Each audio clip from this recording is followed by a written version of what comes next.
तेज तरार खबरों के लिए देखते रहिए सत्य न्यूज़ उर्दू। सलाम आदाब नाजरीन, सत्य उर्दू में आपका खैर मकदम है। कर्नाटक रियासती हुकूमत की जानिब से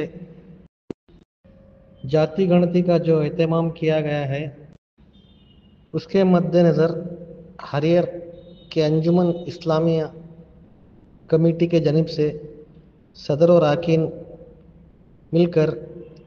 खुसूसी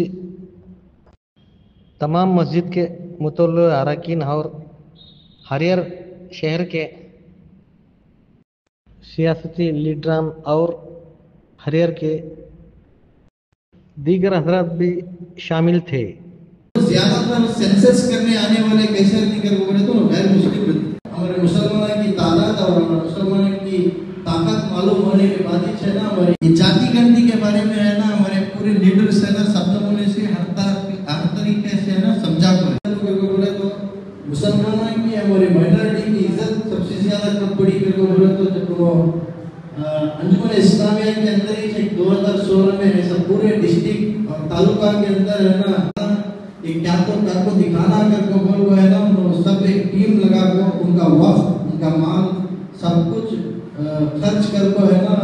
उन्होंने हर तालुक में डिस्ट्रिक्ट में है ना फिर को ऐसा उन्होंने काम कर ले गए।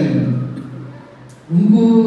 ये काम करने की क्या भी जरूरत नहीं थी, मगर फिर भी है ना हमारे फॉर्म रखा गया है। फिर भी माशाल्लाह अल्हम्दुलिल्लाह बहुत सारे मुतल्लिक़ हज़रात सेक्रेटरी हज़रात उलमा इकराम यहाँ पर आकर इस प्रोग्राम को कामयाब बनाए। आप सबका शुक्रिया अदा करता हूँ। हमारे डिस्ट्रिक्ट के